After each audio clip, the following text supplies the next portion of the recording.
ऐसी कौन सी चीज है जो कि निब्बा निब्बी वाले रिलेशनशिप को नॉर्मल रिलेशनशिप से अलग बनाती है? निब्बा निब्बी लोगों का मजाक तो बहुत उड़ता है, उनके बारे में मीम्स बहुत बनते हैं, पर क्या तुम्हें पता है कि निब्बा निब्बी वाले relationships he majority of relationships हैं? निब्बा निब्बी लोगों ने एक पूरा का पूरा कल्चर बना दिया है जिससे अब बॉलीवुड भी इंस्पायर हो रहा है और ऐसे अजीबोगरीब गाने निकाल रहा है और अजीबोगरीब कल्चर बना रहा है। ये पूरा क्रिंज कल्चर जो शुरू हो रहा है निब्बा निब्बी रिलेशनशिप से, What is all this actually about and what makes it different from a real relationship? आज के वीडियो में हम लोग एक्सप्लोर करेंगे निब्बा निब्बी रिलेशनशिप क्या होती हैं, इनके साइंस क्या होते हैं। देखो, पहली बात तो ये निब्बा निब्बी रिलेशनशिप बेसिकली NPC रिलेशनशिप्स होती हैं जहाँ पर ना लड़का इंडिपेंडेंटली थिंक करता है ना लड़की इंडिपेंडेंटली थिंक करती है। ये दोनों रिलेशनशिप में आते ही इसलिए हैं क्योंकि रिलेशनशिप में आना पॉपुलर है। लड़की को चाहिए था बॉयफ्रेंड क्योंकि उसकी दोस्त वगैरह बॉयफ्रेंड बना रही हैं, लड़के को चाहिए थी गर्लफ्रेंड क्योंकि यार गर्लफ्रेंड नहीं मिल रही है लाइफ में क्योंकि मुझे पॉपुलर होना है। Both of them were not looking for love, both of them were not looking for any partner that would add value into their life. लड़के को बनना था ट्रेंडी गर्लफ्रेंड बना के और लड़की को भी बनना था ट्रेंडी बॉयफ्रेंड बना के। That is why when these two people looking for trendy boyfriend, trendy girlfriend, when they come into a relationship, that relationship also becomes trendy, which means NPC like. ये NPC relationships, ये निब्बा निब्बी relationship एक पूरा culture खड़ा कर देते हैं। और आज जो तुम रोमांस का पूरा क्रिंज देख रहे हो बॉलीवुड में, सीरियल्स वगैरह में और वेब सीरीज वगैरह में, वो सब इन NPC रिलेशनशिप्स को एग्जाम्पल लेके ही बनाया जाता है। और उन सारे मूवीज की टारगेट ऑडियंस जो होती है वो भी NPCs ही होते हैं। चाहे तुम भी एक NPC रिलेशनशिप में हो या फिर आने वाले हो, लेट्स एक्सप्लोर सम साइंस। सबसे पहला साइन है NPC रिलेशनशिप का कि तुम लोग पासवर्ड अपना एक्सचेंज करते हो, अपने सोशल मीडिया का पासवर्ड दे देते हो अपने पार्टनर को।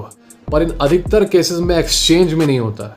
अधिकतर केसेस में लड़की का पासवर्ड होता है लड़के के पास, क्योंकि लड़का बेचारा डरा हुआ है कि कहीं लड़की किसी और से बात ना कर ले। ठीक है, इसके बारे में मैंने बात की है एक पिछले वीडियो में कि ये सारी चीज़ें बकवास हैं। पासवर्ड उसका तुम्हारे पास अगर हो भी, तब भी अगर वो चाहे चीट करना तुम उसे रोक नहीं सकते। वो दूसरा अकाउंट बना के तुम पे चीट करेगी ही करेगी। उसको जिससे बात करना है वो उससे बात करेगी, तुम उसे रोक नहीं पाओगे। तुम खुश रहोगे कि हाँ तुम्हारे पास उसका पासवर्ड है, वट एवर। ठीक है, नो, ये NPC रिलेशनशिप है। कुछ रिलेशनशिप में ये होता है कि लड़की का पासवर्ड लड़के के पास और लड़के का पासवर्ड लड़की के पास, और दोनों बेवकूफ़ बनाना एक दूसरे को कि दोनों के पास अल्टरनेट अकाउंट है।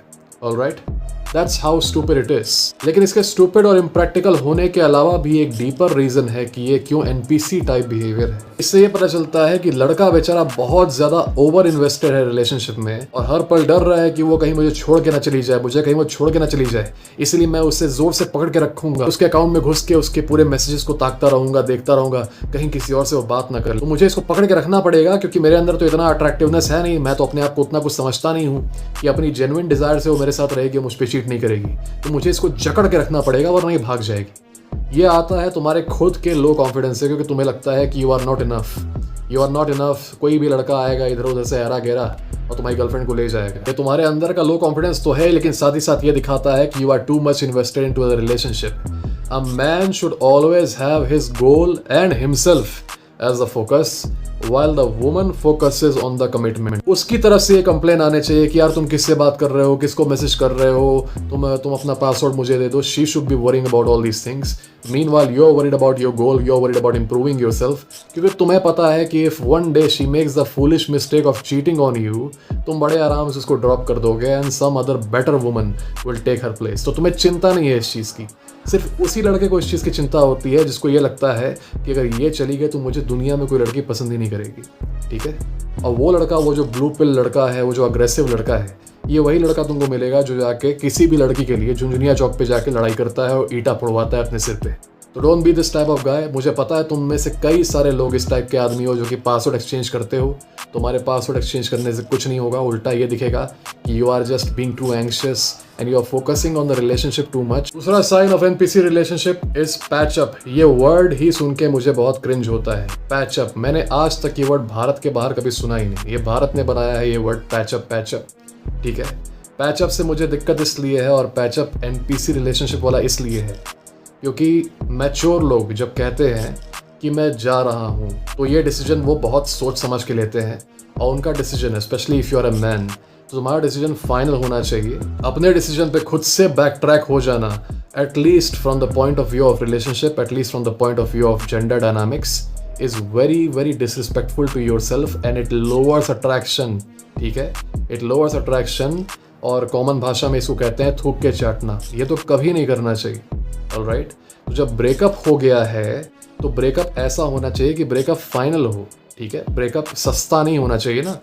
ब्रेकअप के अगर बात हो रही है, ब्रेकअप हो जा रहा है, तो ये होना चाहिए कि जिसने किया है उसके लिए भी पनिशमेंट रहेगी। तुमने भी किया है लड़की से तो तुम्हारे को भी ये रहे कि अगर मैंने कर दिया अभी तो द कॉस्ट इज कि ये कभी वापस नहीं आएगी।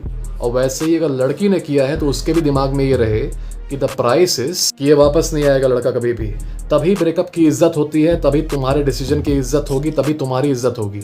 अगर तुम्हारा ब्रेकअप इतना सस्ता है कि आज लड़ाई हुई, ब्रेकअप हो गया, फिर 4 दिन बाद पैचअप हो गया छोटे बच्चों की तरह। ठीक है, जो हाई स्कूल के बच्चे अपना रिलेशनशिप बनाते हैं कि अरे 2 दिन ब्रेकअप हो गया, फिर चौथे दिन हो गया पैचअप, फिर दोबारा ब्रेकअप हो गया और 16 बार ब्रेकअप हो चुका है, 25 बार पैचअप हो चुका है। ठीक है, इट्स अ जोक। अगर तुम लोग 18 से ऊपर हो चुके हो तो ये ऐसी जोकरों वाली चीज़ें ना करो। तुम लोग 18 से ऊपर हो चुके हो तो please stop acting like a kid, alright, and act like adults. तुम्हारे रिलेशनशिप में when you are with a woman, this one thing should be very very clear. If breakup happens it's final. अगर होता है breakup कभी भी, if it ever happens, चाहे किसी भी रीजन से, चाहे छोटे रीजन से या बड़े रीजन से, अगर एक बार हो गया तो ब्रेकअप शुड बी फाइनल। उसके बाद से ना एक्स को वापस लाना है, ना कुछ बातें करनी है। ब्रेकअप फाइनल है और ब्रेकअप के बाद से सारी की सारी कम्युनिकेशन बंद, नो फ्रेंडशिप, नथिंग। अगर तुम्हारा ब्रेकअप इतना सस्ता है कि वो तुम्हें आज डंप कर दी और फिर अपने मन से जब उसको ये हो गया कि यार अब मुझे कोई और नहीं मिल रहा है तो वापस आ जाती हूँ, और तुम्हारे पास आ गई और तुम बैठ के पैचअप कर लिए, या फिर उसने तुमसे ब्रेकअप किया और तुमने हाथ पैर जोड़ के गिड़गिड़ा के उससे पैचअप करवा लिया, alright, you both are not serious about your own life. तुम्हारे किसी भी वर्ड की कीमत नहीं है, तुम्हारे किसी भी डिसीजन की कीमत नहीं है, और तुम दोनों के अंदर हिम्मत नहीं है कि तुम दोनों लाइफ की रियलिटीज, हार्श रियलिटीज को फेस कर सको। इसीलिए अपने एक दूसरे से बस कभी ब्रेकअप कर ले रहे हो, उसके बाद कभी आके वापस आ जा रहे हो, क्योंकि तुमसे सहा भी नहीं जा रहा कि हम अकेले कैसे रहें। इतना भी दम नहीं है, क्यों? और ना ही कोई बेटर ऑप्शन मिल रहा।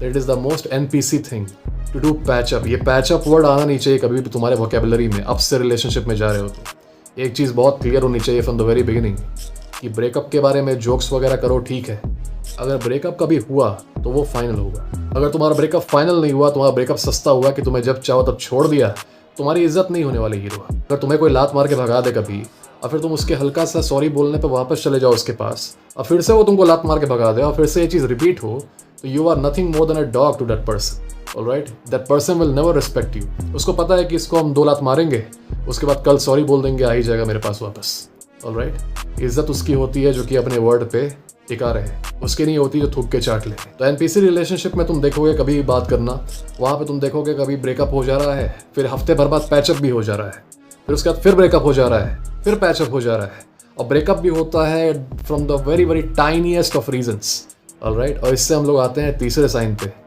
लड़ाई झगड़े। ठीक है, तुम लोगों को बताया गया है कि लड़ाई झगड़े बहुत इंपॉर्टेंट है रिलेशनशिप के लिए, और लड़ाई झगड़े से दिखता है कि कितना प्यार है रिलेशनशिप में, ऑलराइट। वो तुम्हें गालियां दे रही है तो उसको गालियां दे रहे हो, ठीक है, कुत्ता कमीना, ये सब हो रहा है, ये प्यार है। और इंस्टाग्राम पे तुमको रील्स दिखेंगे कि देखो उसकी वाइफ उसको बेलन से मार रही है दौड़ा दौड़ा के, एक हस्बैंड को उसकी वाइफ चाकू से ऐसे डरा रही है। इन चीजों का मजाक बनता है कि look at all this, it is so cute, these are all normal parts of the relationship, these are not normal, okay. This is what the blue pill told you, so that तुम जिंदगी भर बुरा behaviour सहते रहो और सोचो कि ये तो नॉर्मल है। ये वही बात है कि भाई रैगिंग तो नॉर्मल है, तुम्हारा कैरेक्टर बनता है उससे, बुलिंग तो नॉर्मल है। उसी तरीके से ये बकवास कि झगड़े नॉर्मल है, झगड़ा लड़ाई नॉर्मल है, 4 बर्तन जहाँ रहते हैं वहाँ खटपट होता रहता है, this is all to make sure कि तुम कभी भी अपने अराउंड लोगों से बेटर ट्रीटमेंट एक्सपेक्ट ना करो, और फालतू का तुम्हारे साथ ट्रीटमेंट हो रहा है उसके साथ जीते रहो। लेकिन NPC बेसिकली, NPC के साथ क्या होता है, NPC के साथ दुनिया जैसा चाहे वैसा व्यवहार करती है और वो बैठ के झेलता है। तो अगर लड़ाई हो रही है तुम्हारे रिलेशनशिप में, लड़ाई कर रहे हो, एक दूसरे को डिसरिस्पेक्ट कर रहे हो, इंसल्ट कर रहे हो और फिर साथ आ जा रहे हो, this is not a good thing brother. लड़ाई शुड नॉट इवन हैपन। और लड़ाई कैसे नहीं होनी चाहिए, लड़ाई क्यों नहीं करना चाहिए, इसमें डिटेल में मैं नहीं जाऊँगा, इसलिए मैंने वीडियो बनाया था इसके ऊपर, go and check that video out, वहाँ पर तुम्हें वो इन्फॉर्मेशन मिल जाएगी कि लड़ाई क्यों नहीं करनी चाहिए। अब आते हैं चौथे पॉइंट पे, वो है चोमुनीज में बोलना। चोमुनीज एक भाषा है जो कि NPC चोमूस द्वारा बोली जाती है जब वो रिलेशनशिप में आ जाते हैं। फॉर एग्जाम्पल बताता हूँ, गर्लफ्रेंड अपने बॉयफ्रेंड से बोल रही है कि यार मुझे आजकल बहुत डर लगता है, तुम मुझे छोड़ के तो नहीं चले जाओगे ना, मुझे बहुत डर लगता है। Then she starts crying, alright. उसका boyfriend instead of acting like a manly man, he acts like this, बाबू बाबू आप क्यों डरते हो? No no don't cry, no बाबू बाबू आपको रोने की आपको ना मैं अभी ये वाला चॉकलेट लाके दूंगा। और कई बार लड़की जो है जानबूझ के she start speaking like a child. कभी कभी ऐसा होता है, कुछ लड़कियों की आदत होती है कि वो बच्चे जैसी आवाज़ बना के, क्यूट जैसी आवाज़ बना के वो बोलेंगी, just because they want to be babied, they want to be loved and all that. लड़कियों में ये चीज़ काफ़ी होता है, पर प्रॉब्लम ये है कि guys start following with it and guys also start talking like this, like babies, baby talk। ठीक है, इसको मैं कहता हूँ चोमुनीज। लड़कियों पे ये चीज़ फिट बैठती है क्योंकि उनका जो नेचर है, उनकी जो फेमिनिटी है, that can be excuse. A man is not suppose to act like that. कम से कम इस पॉइंट पे मैस्कुलिन और फेमिनिन की पोलैरिटी समझ गए होगे कि जो चीज़ लड़की कर रही है वो कोई ज़रूरी नहीं कि तुम भी करो, और जो चीज़ तुम कर रहे हो कोई ज़रूरी नहीं कि लड़की भी करे। ठीक है, तो as a man you are not suppose to talk like a baby. जानू जो ओ मेरा छोना मुन्ना, मेरा बाबू सोना, ओ मैंने खाना खाया, मैंने पानी पिया, प्लीज मेरी ओ किसी दे दो, किसी दे दो। मुझे भी हंसी आ जाती है कभी कभी करते करते। मैं सोचता था पहले कि ये सारा सिर्फ फिल्म में और मीम्स वगैरह में दिखाता है, लेकिन कॉलेज के टाइम पे क्या होता था ना कि कई बार रिलेशनशिप ड्रामा होता था कपल्स के बीच में। तो what they used to do was they used to circulate call recordings of their fights and also of their good times, जब चोमू जैसे बातें कर रहे हैं चोमुनीज में। तो sometimes I used to hear those call recordings और इतना अजीब लगता था, इतना क्रिंज लगता था। उस ऐसी बात करते थे उसमें तो किया, बाबू बाबू आप क्यों परेशान हो रहे हो? मैं हूँ ना आपका बाबू, है ना आपके पास, मैं आपसे बहुत बहुत जल्दी शादी कर लूँगा, आपको अपनी वाइफ ही बनाऊँगा, मैं आपका हबी बनूँगा। I don't know why a grown man with testicles speaks like this. Maybe he does not have testicles. Could be. But I wonder why would a grown man with testicles ever speak like this? पर ये चीज़ इतनी ज़्यादा common है और ये इतनी ज़्यादा normalise कर दी गई है कि जो भी NPC रिलेशनशिप में जाता है वो सोचता है कि इस टाइप का बिहेवियर नॉर्मल है। And because the woman is acting in this way, I also need to act in that way, because polarity तो भाई वो तुमको कोई बताएगा नहीं कि we need to be at the opposite ends to be very very much attracted to each other. है ना, ब्लू पिल तुम्हें ये बताता है कि in order to impress a woman, in order to be attractive to a woman, you have to be like the woman. मतलब वो रो रही है तो तुम भी रो साथ में। ठीक है, और ऐसा लोग करते हैं, ऐसा लड़के करते हैं कि मान लो लड़की उसको कुछ मूड स्विंग हो रहा है, कुछ प्रॉब्लम है, she is crying on the phone, there are many guys who get emotional because of that and they start crying. उसके साथ इनको लगता है कि हम भी आपके साथ रो देंगे, तो इमोशनल बॉन्ड बनता है and then she will feel very very close to me, all right? Instead what ends up happening, ये बात तो अब तक आप लोग जान गए होंगे I think। तो ये ब्लू पिल का जो बकवास है कि everything that she has to do you can also do and everything that you have to do she can also do, this is what ends up creating NPC relationships, जिसमें लड़की रो रही है तो लड़का पैनिक करने लग रहा है, अरे बाप रे जानू जानू प्लीज आप रो मत, मैं आपको आपकी फेवरेट टेडी बियर ला के दूंगा। I don't know why men talk like this। अभी इन सबको ये थॉट नहीं आता कि मैं भी ऐसे में बात करूंगा अपनी गर्लफ्रेंड से तो मेरी गर्लफ्रेंड कभी कभी कंफ्यूज हो जाएगी कि वो स्ट्रेट रिलेशनशिप में है या फिर लेस्बियन रिलेशनशिप में है।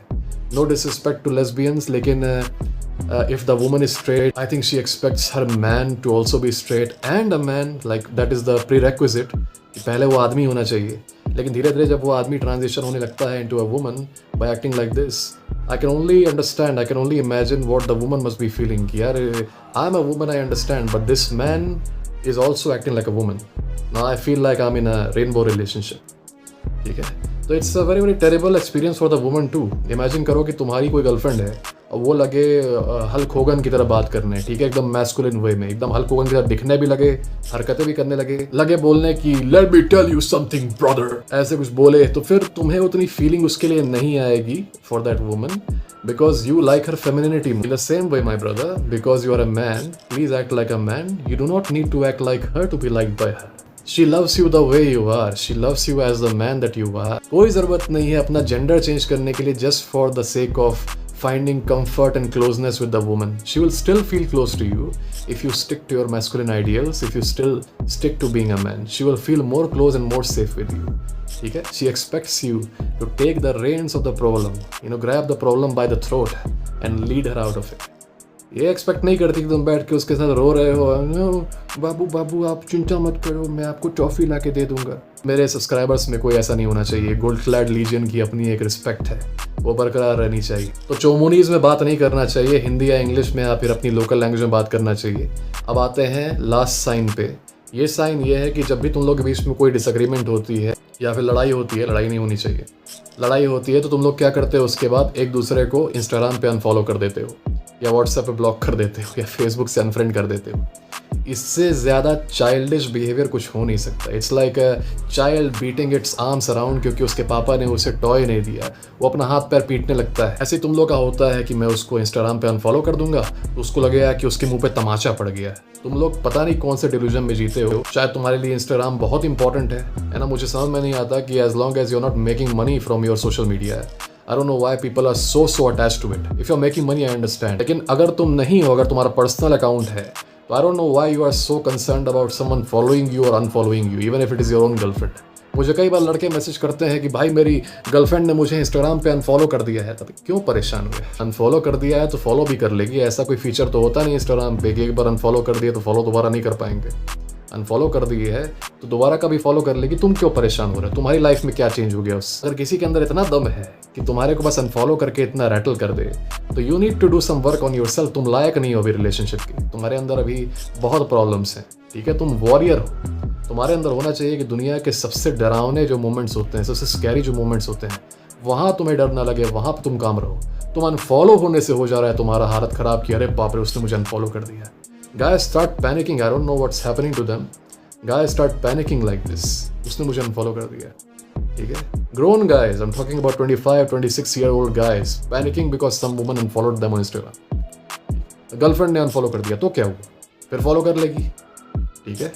अगर इन्हीं सब चीज़ों पे रहोगे तो उसको तुम पावर दे दोगे कि बस उसको एक काम करना है, तुमको अनफॉलो कर देगी और तुम डर के मारे कूदोगे फांदोगे। ऐसे जो लड़कियां ब्लॉक कर देती हैं लड़कों को व्हाट्सएप पे, तो कई लड़कों को ये लगता है पता नहीं कौन सी दुनिया में जीते हैं सर कि ब्लॉक बटन परमानेंट होता है, एक बार दबा दिया तो फिर अनब्लॉक नहीं दबेगा, ठीक है? तो इनको लगता है अरे बाप रे मैं व्हाट्सएप पे ब्लॉक हो गया, उसकी डीपी गायब हो गया, जिंदगी खत्म मेरी, ठीक है? Do not be this childish man. Life is way bigger than this, ठीक है? And life is way bigger than that one girl जिसके पीछे तुम पागल हो रहे हो, जो कि तुमको व्हाट्सएप पे ब्लॉक करके डांस करवा रही है बंदर की तरह। लाइफ इज वे बिगर। और अगर तुम ये रियलाइज कर लोगे तो ये तुम्हें जो व्हाट्सएप पे ब्लॉक करके डांस करवा रही है, ये तुम्हें ब्लॉक वगैरह करना छोड़ो, तुम बैठ के उसको ब्लॉक करोगे क्योंकि तुम परेशान हुए उससे। Okay, you need to understand कि एज अ मैन तुम्हारे पास पूरी पावर है to gain control in your life and to actually enjoy life, to actually enjoy the fruits of the world. तुम इनहेरेंटली कमज़ोर नहीं हो, तुम इनहेरेंटली कहीं के डिफेक्टेड नहीं हो, तुम डिसएडवांटेज नहीं हो कि नहीं मेरे अंदर ये कमी है वो कमी है। No one is perfect, all right? And as a man, you have the potential. तुम्हारे अंदर पोटेंशियल है कि तुम लीडर बनो, तुम स्ट्रॉन्ग बनो, तुम लोगों के लिए एग्जाम्पल बनो। तुम अपने आप को सैबोटाज करते हो ये फालतू की नौटंकी करके कि उसने मुझे ब्लॉक कर दिया तो क्या वो अनब्लॉक कर देगी? उसका ही बटन होता है व्हाट्सएप। और नहीं भी करती है अनब्लॉक तो क्या वो वही एक लड़की थी क्या दुनिया में तुम्हारे? Can't you have a simple sense कि किसी ने अगर तुम्हें फेंक दिया अपनी लाइफ से, निकाल दिया, तो उसके बाद तुम अगर जाते भी हो उसके पास गिड़गिड़ाते हुए तो you will be going back to them like a beggar with no power in your hand. Why do that when you can get someone better? तो ये साइन था फाइनल की लड़ाई झगड़े डिसएग्रीमेंट के बाद एक दूसरे को अनफॉलो कर देना। और ऐसे ऐसे चोमू मैंने देखे हैं कि लड़ाई झगड़े के बाद अनफॉलो कर देंगे दूसरे को, फिर उसके बाद 2 दिन बाद फिर से फॉलो कर लेंगे। तो भाई इसीलिए एनपीसीज की लाइफ बहुत इंटरेस्टिंग होती है, इनके रिलेशनशिप भी बहुत इंटरेस्टिंग होते हैं क्योंकि इनके लिए सबसे बड़ा मैटर यही रहता है कि उसे अनफॉलो मुझे कर दे रही है यार, मुझे अनफॉलो कर दे रही है। सबके लिए ये मैटर नहीं होता कि हम लोग के फ्यूचर प्लान्स क्या हैं, हम लोग की फैमिली कैसी रहेगी, हम लोग के लाइफ में आगे के प्लान्स क्या हैं, इन्वेस्ट किन चीज़ों में करेंगे, क्या करेंगे, नहीं कुछ भी नहीं। They are moving towards anything concrete in life कि एक अच्छी फैमिली बन सके। इनका जो भी है इन द मोमेंट है, बस मोमेंट में जियो, अभी प्रेजेंट में जियो, नौटंकी करो, लड़ाई झगड़े करो। प्रेजेंट में फीलिंग आ रही है ब्लॉक करने की, ब्लॉक मार दो। फिर प्रेजेंट में फीलिंग आ रही है अनब्लॉक करने की, अनब्लॉक कर दो। फिर एकदम प्रेजेंट में फीलिंग आ रही है अनफॉलो करने की, अनफॉलो कर दो। प्रेजेंट में फीलिंग आ रही है गाली देने की, गाली दे दो। फिर प्रेजेंट में फीलिंग आ रही है माफ़ी मांगने की, माफ़ी मांग दो। एनपीसीज और अवेकेंड इंडिविजुअल में बस यही फ़र्क है कि अवेकेंड इंडिविजुअल आज से 20 साल आगे तक सोच सकता है। एनपीसी कभी भी अभी से 15 मिनट के आगे तक नहीं सोच सकता। उसका जो इमीडिएट नीड है वो पूरा होना चाहिए, उसको आगे का सोचना ही नहीं है, कुछ भी नहीं है ना। वो भाड़ में जाए, फ्यूचर के बारे में दूसरे लोग सोचें। हम जो है हम 15 मिनट के आगे नहीं सोचेंगे। और ये 15 मिनट से आगे ना सोचने वाली माइंडसेट की वजह से ही तुम पाओगे इन अजीबोगरीब एनपीसीज को पार्क वगैरह में अश्लील हरकतें करते हुए। इनमें से कई सारे ऐसे लड़के होते हैं जो कि सिर्फ उसी मोमेंट में उनको आ जा रहा है, I am feeling it so I will do whatever I want with this woman. मुझे मतलब नहीं कि पब्लिक में कौन दिख रहा है कौन नहीं दिख रहा है, आसपास बच्चे खेल रहे हैं या फिर इलीगल है, उसे मतलब नहीं। उसे बस जो प्रेजेंट में फील हो रहा है बस उसे उससे मतलब है। उसे ये मतलब नहीं कि कोई पकड़ लेगा या कोई रिकॉर्ड कर लेगा या कुछ हो जाएगा तो लड़की का लॉन्ग टर्म उसका पूरा मतलब रेपुटेशन खत्म, उसकी रिस्पेक्ट खत्म, उसका उसके ऊपर क्या हाल होगा। कुछ सेकंड के लिए पैसे बचाने के लिए I can't get a room, मैं अपनी अर्जेस को अपने ऊपर हावी होने दे रहा हूँ। The effect that it will have on my woman if she gets disgraced like that, मतलब उसका फ्यूचर तक पूरा जो उसके ऊपर हाल होगा। I don't think any caring boyfriend would ever disregard this concern. मैंने तो इतनी अजीबोगरीब चीजें होते हुए देखी है पब्लिक पार्क्स वगैरह में, it's funny and disgusting at the same time. मैं इस पर एक सेपरेट वीडियो बनाऊंगा कभी डिटेलिंग दिस, और साथ ही साथ अपना ओपिनियन भी दूंगा कि मेरा ओपिनियन क्या है पब्लिक डिस्प्ले ऑफ अफेक्शन पे। तो एनपीसी को अगर अभी अर्ज आ रहा है कि गर्लफ्रेंड को गाली दे दे तो वो गाली दे देगा, उसी के 5 मिनट बाद उसको अर्ज आएगा, वो भूल जाएगा कि उसने गाली दिया है, उसको अर्ज आएगा कि माफी मांग ले तो वो माफी मांग लेगा। वैसे इसकी गर्लफ्रेंड को अर्ज आएगी कि उसको अनफॉलो कर दे, 5 मिनट बाद उसको अर्ज आएगी कि उसको फॉलो कर ले। तो ऐसे ही ये इंटरट्वाइंड रहते हैं अपने गोल गोल अपने चक्र में, इनकी लाइफ में कुछ सब्सटेंशियल नहीं होता। अब पूरा ड्रामा रहता है इनका रिलेशनशिप, पूरा drama, nothing productive, nothing supportive. ऐसा लगता ही नहीं देख के कि मतलब कोई आइडियल कपल है जिसमें वाइफ हस्बैंड का सपोर्ट कर रही है, हस्बैंड वाइफ को प्रोटेक्ट कर रहा है ना, nothing. You will actually look at 2 jokers, wife is making the husband look like a clown and the husband is making the wife look like a clown. It is very very funny. और इसीलिए आजकल meme बनते हैं, निब्बा निब्बी, मेले बाबू ने खाना खाया, ये किया वो किया, है ना। And in general, dating, relationship, all these get a bad name because of these NPCs. तो ये कई सारे signs हैं, मुझे पता है कि many of you guys are guilty of exhibiting these signs. अगर इनमें से एक भी sign तुमने कभी दिखाया या अभी दिखा रहे हो तो be a man and type it out in the comments. Very first step to destroying a problem is to recognize it first and to recognize that हाँ मेरे अंदर ये दिक्कत है, and then you can destroy it. That's what men do. तब तक के लिए guys, stay safe. I wish the best for you all. God bless you.